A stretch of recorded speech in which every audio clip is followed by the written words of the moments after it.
Hello students, welcome to Dayal academy. हम पढ़ रहे हैं reading Indian fiction in English unit 2 Anand Math by Bankim Chandra Chatterjee. जो स्टूडेंट्स हमारे चैनल पर नए हैं या जिन्होंने रिसेंटली एडमिशन लिया है, reading Indian fiction in English की ये प्लेलिस्ट हमारे चैनल पर अवेलेबल है। स्टार्टिंग में कुछ वीडियोस में हमने यूनिट 1 कवर करी है, उसके बाद कुछ वीडियोस में हमने आनंद मठ पढ़ना शुरू किया है और ये हैं वो नोट्स जो अभी तक के वीडियोस में हमने डिस्कस किए हैं। ये आप डिस्क्रिप्शन में दिए गए लिंक से डाउनलोड कर सकते हैं। तो लास्ट वीडियो के एंड में हमने ये डिस्कस किया था कि महात्मा सत्यानंद और महेंद्र को अरेस्ट कर लिया जाता है, लेकिन सिंस महेंद्र की वाइफ कल्याणी ने पॉइजन यानी जहर खा लिया था और उनकी छोटी सी बच्ची भी अपनी माँ के साथ ही है, जाते जाते भी महात्मा सत्यानंद एक कोड लैंग्वेज में मैसेज कन्वे करते हैं, एक गाना गाते हैं। गाना गा के बताते हैं कि ऐसे ऐसे नदी के किनारे एक लेडी है जिसको अभी हेल्प की सख्त ज़रूरत है और साथ में एक छोटी सी बच्ची भी है। तो अब हम उसके आगे बात करेंगे। महात्मा सत्यानंद महेंद्र को कहते हैं कि तुम इतने परेशान क्यों लग रहे हो, ये मंत्र का उच्चारण करो और ये जो प्रतिज्ञा संतान लेते हैं तुम भी लो और भारत माता की सेवा करने के लिए प्रण लो। कहते हैं कि संतानों ने तुम्हारी बीवी के फ्यूनरल राइट्स यानी कि लास्ट राइट्स परफॉर्म कर दिए हैं और तुम्हारी बच्ची को भी बचा लिया है। लेकिन रियलिटी ये है कि महेंद्र की वाइफ कल्याणी अभी मरी नहीं है। इस चीज पर आपको ध्यान देना चाहिए और ये बात महेंद्र को भी नहीं पता।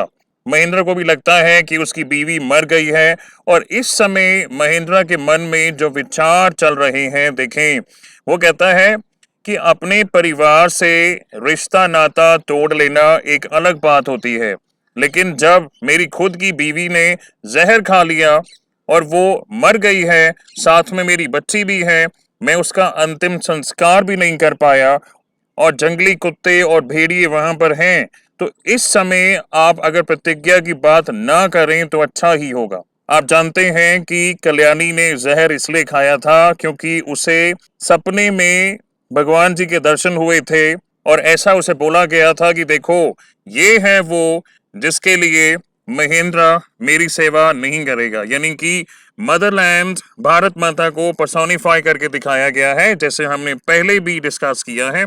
तो ये सब सोचते हुए कल्याणी जहर खा लेती हैं कि भी मेरी वजह से मेरा पति भारत माता की सेवा नहीं कर पाएगा। उसके आगे की कहानी आप जानते हैं। लेकिन यहाँ पर सत्यानंद की बातों पर विश्वास महेंद्र को नहीं हो रहा है। आगे एक और बात वो कहते हैं, महेंद्र को कहते हैं, ये दोनों जेल में हैं, आप जानते हैं, इन्हें अरेस्ट कर लिया गया है। महात्मा सत्यानंद महेंद्र को कहते हैं कि देखो तुम भगवान पर भरोसा रखो, अभी बहुत जल्द ही हमें यहाँ से छुड़ा लिया जाएगा। और इतने में संतानों में से एक जना जिसका नाम है धीरानंद, ये उस प्रिजन में उस जेल में आता है और इसने वर्दी कौन सी पहन रखी है, एक पहरेदार की। खान साहिब एक पहरेदार हैं जिसको इसने शायद बेहोश कर दिया है और उन्हीं की वर्दी पहनकर ये प्रिजन में आया है महात्मा सत्यानंद और महेंद्र को बचाने के लिए। लेकिन गजब की बात यह है कि महात्मा सत्यानंद बाहर आने से मना कर देते हैं।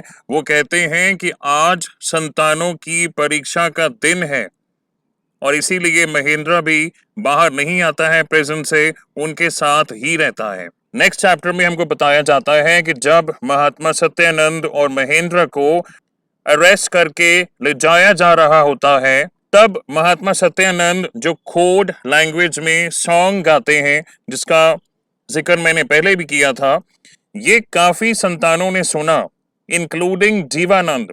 जीवानंद इनके बहुत अच्छे शिष्यों में से एक थे। तो जब इन्होंने महात्मा सत्यानंद का वो सॉन्ग सुना, जीवानंद ने उस सॉन्ग को डीकोड किया, उसका मतलब समझा, क्योंकि सीधा सीधा महात्मा सत्यानंद बता नहीं सकते थे। ये तो जो उन्हें बांध के लेके जा रहे थे, उन्हें महात्मा सत्यानंद ने बोला कि भाई तुम्हें कोई एतराज तो नहीं अगर मैं गाना गाऊं।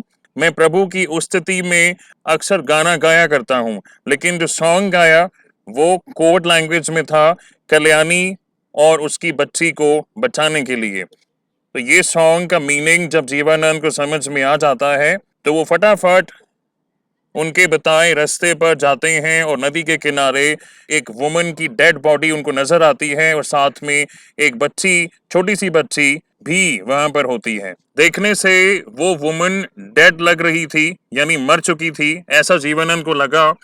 तो उन्होंने सोचा कि ये बच्ची तो अभी जीवित है, इसको बचाया जाए। तो जीवानंद क्या करते हैं, उस बच्ची को उठा लेते हैं और अपने साथ ले जाते हैं। कहाँ पर? अपनी सिस्टर के घर में। और ये जो विलेज है इसका नाम है Bhairabipur, which was popularly known as Bharuipur. Jivananda की सिस्टर का नाम है निमी। इनकी एज लगभग 17 और 18 ईयर्स है, लगभग 17 या 18 साल की उम्र है निमी की।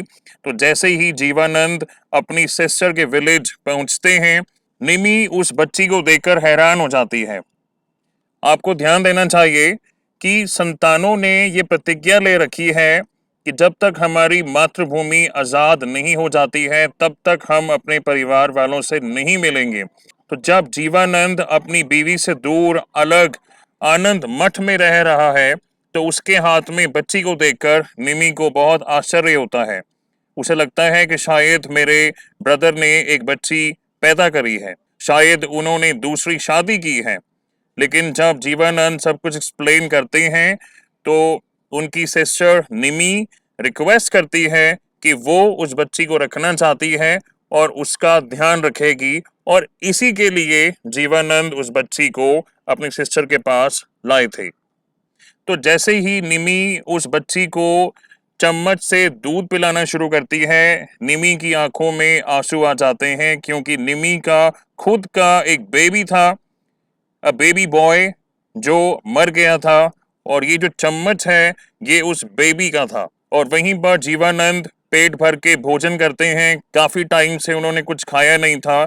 लेकिन जाने से पहले जीवानंद की सिस्टर निमी एक बात पर अड़ जाती है। वो कहती है, दादा, shall I call your wife once?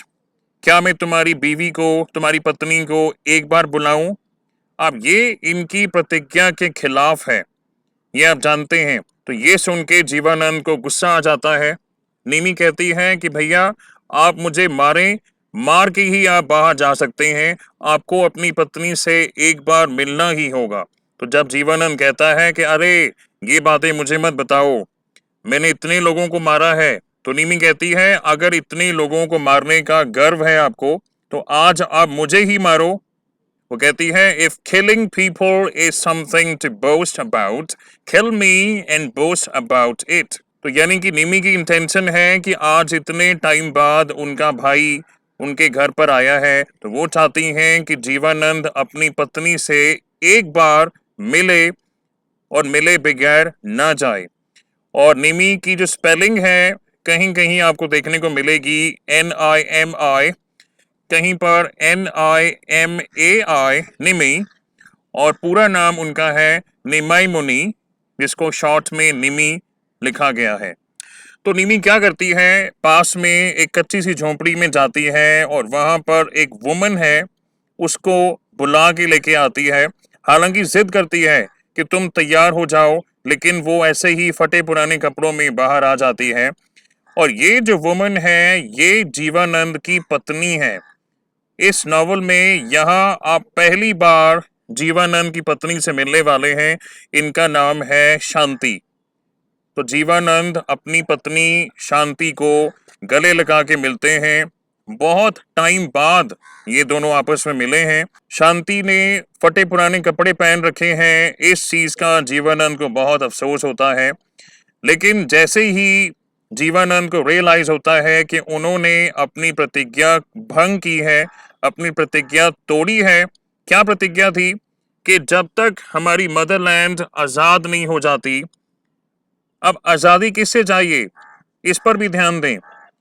आप शायद ये सोच रहे हैं कि उस समय ब्रिटिशर्स का राज था, लेकिन पिछली वीडियोस में हमने बताया है कि ब्रिटिशर्स को टैक्स कलेक्शन के राइट्स थे और जो सिविल एडमिनिस्ट्रेशन था वो अभी भी मुगल एम्परर के हाथ में था।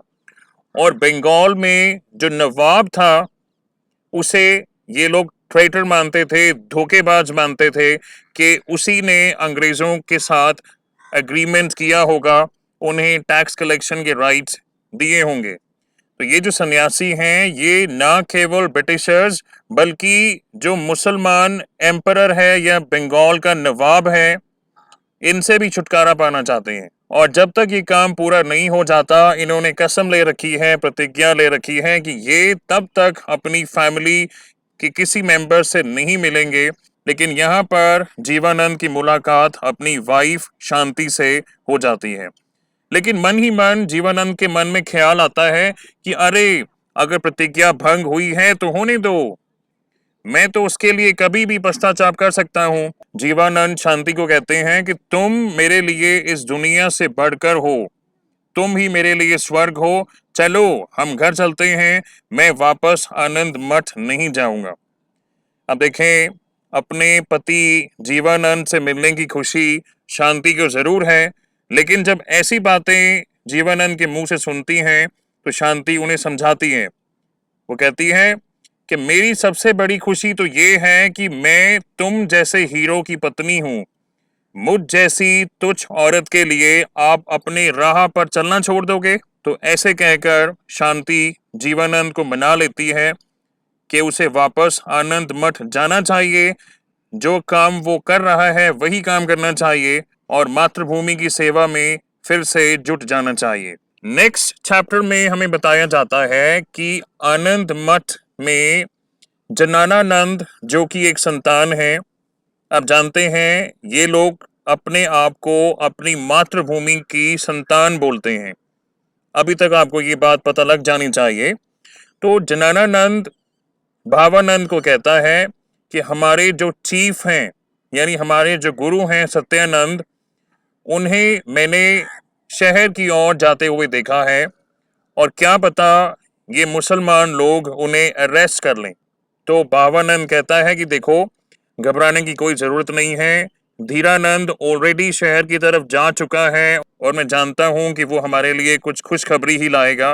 लेकिन वहां पर हुआ क्या है, प्रेजेंट में धीरानंद पहुंचा है और महात्मा सत्यानंद ने बाहर आने से इनकार कर दिया है क्योंकि धीरानंद अपना भेष बदल के वहां पर आया है, एक गार्ड को मारकर या बेहोश करके उसकी यूनिफॉर्म पहनकर अंदर आया है। तो इन लोगों को शायद वो बात अभी नहीं पता है। तो भावानंद भी इतने में डिसाइड कर लेता है कि मैं भी शहर जाऊंगा और वो अपने आप को डिस्गाइज कर लेते हैं एज अ मोहम्मदन यानी मुस्लिम की तरह अपना भेष बदल लेते हैं और एक घोड़े पर सवार होके शहर की ओर रवाना हो जाते हैं। जैसे ही भावानंद शहर की ओर जा रहे होते हैं, रास्ते में उन्हें एक वुमन नजर आती है। नदी के किनारे एक वुमन है, बहुत ब्यूटीफुल है। उसका कंपैरिजन किया है like a star which had dropped from the skies, like a streak of lightning which had descended from the clouds. He saw a dazzlingly beautiful woman's form. There was no sign of life in her. तो ये बात आप जानते हैं, हम जानते हैं कि ये कल्याणी की डेड बॉडी है। बाय द वे, कल्याणी अभी मरी नहीं है। जो भावानंद देखते हैं और उसकी बॉडी को देखकर भावानंद वहां रुक जाते हैं, लेकिन भावानंद नहीं जानते हैं कि ये वुमन कौन है। वो उस वुमन की बॉडी को एग्जामिन करने लगते हैं, जैसे माथे पर हाथ लगाकर, हाथ पर ये कोशिश करते हैं जानने की कि अभी क्या इसके प्राण बचाए जा सकते हैं। Alright guys, this is it for this video. इसके आगे का प्लॉट हम नेक्स्ट वीडियो में कवर करेंगे। So if you like the video, please share it with your friends and subscribe to our channel and thank you for